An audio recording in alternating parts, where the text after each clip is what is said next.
이번 주 금요일 날 아주 중요한 재판 결과가 있습니다. 그렇습니다. 그리고 제가 충격적인 사실 한 가지 말씀드릴까요? 네네. 지금 아직까지도 이재명에 대한 1심 재판 결과가 나온 게 하나도 없다는 거. 하나도 없죠. 이게 지금 2021년도부터 시작한다고 치면은 거의 한 5년 가까이 시간이 지났는데 네. 무려 1심 재판 결과가 나온 게 단 한 가지도 없습니다. 예, 이게 진짜 말이 됩니까? 너무한 거죠. 음. 그래서 진짜 웃긴 거는 그러니까 재판 지연이 막 되고 있잖아요. 음. 그런데 예, 네. 그렇습니다. 그렇기 때문에 저희가 이제 9월 말에 나오는 재판 결과가 중요한 거죠. 왜냐면은 판사님들 같은 경우도 이 얘기를 좀 하고 지나가죠. 그러니까 지금 이제 민주당 내부적으로는 9월 말에 이제 그 선거법 위반 재판 결과 나오는 거. 9월 말에 10월 초 아닌가? 9월 말 10월 초 그때 이제 그렇구나. 나올 거라고 예, 보는데 예. 10월 달에 이제 그 위증 교사가 나오죠. 예, 9월 말쯤에 나오게 되는 그 재판에 대해 가지고 민주당 내부적으로는 별 타격이 없을 거다. 1심에서 유죄가 나온다라고 해도 별 타격이 없을 것이고 이재명 체제는 무너지지 않을 거라고 하는데 제가 봐도 1심에서 선거법상 뭔가 당선 무효형이 나와도 1차적으로 그것 때문에 이재명 체제가 막 이렇게 흔들리거나 있지는 않을 것 같아요. 워낙에 개딸들이 그 강세하니까. 근데 만일 그게 맞다면 그러니까 1심 결과 중요하지 않다면 쟤네들이 벌써부터 겁박을 하거나 그렇죠. 이러진 않죠. 그러니까 제가 보기에는 그 타격은 받을 것 같아요. 타격은 있을 특히. 거다. 예. 특히나 중요한 게 그 1심 재판 결과에 따라서 이게 도미노처럼 다 연결이 돼 있거든요. 그렇습니다. 다른 재판들이 분명히 영향을 받을 수밖에 없어요. 네. 그래서 1심이 이번에 어떻게 보면 상징적으로 이재명에 대한 재판 처음 결과가 나오는 네. 거기 때문에 그 판사님께서 소신껏 일단 네. 이거 한 400만 원 네. 벌금 같은 건 좀 때려야지. 네. 그래야지 위증교사 그 판사 같은 경우도 소신껏 재판을 하고 네. 다른 재판도 다 그렇게 연결되는 거 아니겠습니까? 맞습니다. 네. 교수님 말씀처럼 정말로 민주당이 보기에 야 100%가 무죄야. 네. 라고 할 거면 이렇게 개발적을 일으킬 이유가 없죠. 그렇습니다. 그냥 야 그럼 빨리 재판하자 이렇게 얘기를 했어야 되는 거죠. 맞습니다. 예. 음. 그러니까 이번에 그리고 이번 주 이제 금요일에 금요일 날 중요한 또 재판이 백현동의 있어요. 핵심 증인인 김인섭의 재판 결과 2심이 나옵니다. 2심. 그렇죠. 1심에서 이미 징역 5년이 나왔는데 네. 그러니까 이런 것들이 중요한 게 뭐냐면 지금 이재명 측근이 모두 다 이제 구속이 됐어요. 거의 웬만하면 다 구속이 됐는데 그러니까 이런 게 있어요. 아직 이재명이 구속이 안 됐지만 측근들이 다 이렇게 구속된 걸 봐서 이재명도 뭔가 이렇게 유죄고 구속이 될 거라는 이런 걸 보고 법률 용어로 합리적 의심이라고 합니다. 합리적 의심. 합리적 의심. 그러니까 만약에 측근들이 전부 다 무죄가 나온다 그러면 이재명을 향한 수사가 무리한 수사라고 할 수 있겠죠. 그렇죠. 측근들이 다 구속이야. 지금 유동규부터 시작해서 뭐 다 구속이잖아. 나중에 이제 구속되면 측근이 아니다라고 하긴 하지만 다 뭐 정진상도 구속됐고 김용도 구속되고 나 그렇지 그렇죠. 않습니까? 그러니까 사실 이게 그 백현동 문제 같은 경우도 이재명판 그 개발 비리 사업의 지금 하나인데 네. 백현동 하나가 있고 대장동이 있고 그리고 또 위례까지 있지 않습니까? 네. 그러니까 요게 만약에 2심 재판 결과에서도 김인섭에 대한 사실심이 다 유죄가 나오게 된다면 네.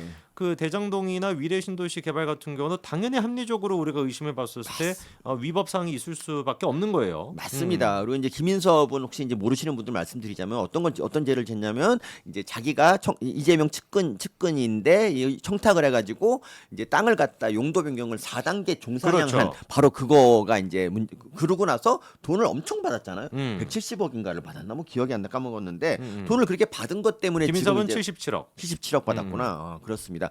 원래 막 몇백억 달라고 그랬지 않습니까? 그랬는데 200억 달라고 그랬는데 이제 70 뭐 법원에서 그 정도만 인정이 돼서 이거 갖고 떨어져라라고 했는데 어쨌든 이것만 봐도 그 종상향이 정상적인 그런 종상이 그럼요. 아니라는 거죠. 그러니까 이거는 저희가 상식적으로 생각해도 2015년도 4월 달이었죠. 4월 네. 달부터 이제 그 갑자기 용도 변경 같은 게 이루어졌는데 그 전에도 식품연구원 측에서 몇 번이나 용도 변경을 해달라고 요청을 했음에도 불구하고 네. 다 그게 각하가 됐었거든요. 네. 그런데 딱 김인섭이가 이 아시아 디벨로퍼에 들어가는 순간부터 네. 3개월이 지난 2015년도 4월부터 갑자기 이게 용도 변경이 되는 거예요. 그렇죠. 심지어 식품연구원이 요청을 했었던 2단계. 2종 그 2단계죠, 그렇죠? 네, 2단계. 2단계로 하는 것이 아니라 4단계로 훌쩍 뛰어가지고 이거를 갖다 용도 네. 변경을 해주다 보니까 준주거지가 돼가지고 그렇게 해가지고 수천억 가까이 되는 이익을 네. 보고 그 가운데 이제 한 77억 정도가 김인섭한테 갔다라는 게 법원의 판단인 거죠. 네, 맞습니다. 그러니까 뭐 대가까지 있고 이거 그렇죠. 뭐 완벽한 뇌물에 완전 모든 조건을 다 갖춘 거예요. 그러니까 여기에 대해서 이재명이 자기는 김인섭 모른다고 했는데 사실 측근들은 그렇게 생각하지 않잖아요, 사실. 김인섭을 어떻게 모를 수가 있겠습니까? 그러니까. 애당초 이게 지금 김인섭 혼자만의 문제가 아닌 게 네. 당시 성남시장이 최종 결재권자인데 네. 아니 용도 변경을 성남시장이 해줬는데 그러니까. 더 어떻게 이재명한테 이게 책임이 없을 수가 있죠? 그러니까 네. 말입니다. 그러니까 이것만 가지고서도 사실 윤석열 대통령이 이런 게 있었다. 윤석열이 검찰총장 당시에 만약 이런 게 있었다, 네. 벌써 탄핵해야 된다고 하면 난리가 났을 거예요. 아니 네. 이제 민주당이 지난번에 그런 거 이제 갖고 난리쳤잖아요. 그러니까 김만배 누나한테 아. 집을 팔았다. 그죠. 집 판 거 가지고 이거 아버지가 집 이거 팔았다는 거 가지고. 가지고도 난리를 쳤는데. 그러니까 네. 근데 이거는 정말 이거는 측근이 이렇게 뇌물 받고 한 거에 대해서는 이건 그 상관관계가 훨씬 더 밀접한 거거든요. 그러니까 집 한 거는 좀 다르죠. 그러니까 그렇죠. 그리고 김만배 누나가 그 집만 산 게 아니라 그 당시 여러 집을 샀거든요. 그 중에 하나가 그 집이었던 거고 거기에 대해서 집값을 낮게 쳐줬단 말이에요. 그러니까 유성재 선수 손해를 봤어요 그 당시에. 그렇죠. 예. 근데 그거를 가지고 운이 아니라 이거는 뭔가 대장도 몸통이란 몸통이다라는 뭔 식으로. 이유 중에 하나가 그거였어요. 그렇죠. 예. 예. 사실 지금 보면은 진짜 말 같지도 않은 헛소리인데. 그러니까. 그런 것들이 이제 언론들이 또 받아줘가지고 키우고. 네, 그래서 여론조사하니까 뭐 대장도 몸통 윤석열이다 37%가 동의했다. 이런 진짜 말도 환장하겠어요 진짜. 지금 이제 독립기념관장 그거 사퇴해야 된다라고 하는 것도 60%가 넘는데요. 아, 이거 진짜 어떻게 해야 됩니까 대한민국? 예? 근데 그거 아세요? 제가 만약에 독립기념관 임명되잖아. 예. 반대 여론이 90% 넘을 걸. 보수에서도 반대할 걸. 아니 뭐 자랑은 아닌데 그럴 육감이야 그냥. 왜냐면 저도 마찬가지죠. 근데 저 이유가 아마 이걸 거예요. 극우 인사다. 극우 인사. 그거 아닌 사람이 없잖아요. 그렇죠. 원래 극우는 좀 때리고 이래야 되는데 누굴 때리지 않았지만 난 극우야. 그러니까요. 네, 그렇습니다. 자 그리고 이 부분에 대해 가지고 이재명 측이 그 얘기를 누가 한 줄 알아? 유시민이 했다니까. 어. 유시민이 자기 책에서 어. 저한테 극우 인사라 그랬어요. 아 진짜요? 왜? 근데 치사하게 이름을 얘기 안 하고 어. 과학 관련해서 뭐 교수가 어. 이렇게 했다고. 그리고 이제 진중권 밑에 얘하고 저하고 같이 언급하면서 그렇게 얘기해서 극우적인 유튜브라고 했다. 그리고 어. 또 이런 말까지 해요. 뼈 때리는 말. 시청자도 별로 없는 극우 유튜버. 진짜 그거 보고 내 맹태했어. 내 진짜 꼭 시청자 꼭 늘려서 극우지만 시청자는 많다. 이런 평가를 받고 싶습니다. 어. 네. 좋겠다 너 시청자 많아서. 근데 우리 시청자 IQ 다 합한 거랑 쟤네 IQ 합한 거랑 우리가 더 높아요. 아 그럼요. IQ 그렇습니다. 저희는 일당백이 아니라 일당천이죠. 그렇습니다. 민주당 뭐 상대가 되겠습니까? 물고기 정도의 IQ를 가진 애들을 잔뜩 거느린 게 뭐 자랑이냐 이 그럼요. 네.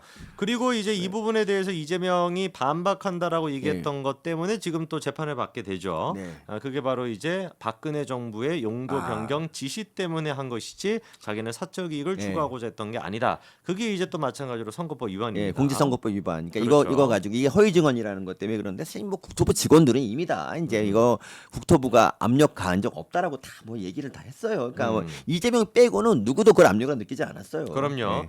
그리고 또 이번에 나오는 중요한 재판 결과 중에 하나가 임정혁 전 고검장에 대한 1심 선고도 나오는데 이 사람은 당시 이제 그 정바위와 관련된 백현동 이 사업에 대한 수사 자체를 무마시키는 대가로 1억 원을 정바울한테 받았다라고 하는 혐의가 있는데요. 그거에 대해 가지고 또 재판 결과 나오게 됩니다. 그러니까 이게 있잖아요. 뭐 이 사람은 어차피 1억 받았으니까 유죄는 맞는데 그게 중요한 게 아니고 이 당시 검사한테 고검장한테 로비를 했다는 거 이게 중요하잖아요. 이게 도대체 어떻게 정바울이 고검장한테 로비를 그러니까, 했을까요? 예, 이걸 왜 로비를 하냐고 떳떳한 거라면 로비할 필요가 전혀 없는 거죠. 그렇죠. 뭔가 감출 게 있고 뭔가 캥기는 게 있으니까 로비를 했을 것이고 네. 이 부분에 대해 가지고 명백하게 빨리 수사 결과가 나와야 될 것 같습니다. 일단 금요일 날 어떤 재판 결과 김인섭 씨한테 나오는지도 한번 지켜보죠. 뭐 아마 제 생각에 징역 5년 그대로 나올 것 같습니다. 그렇죠. 예. 그렇습니다.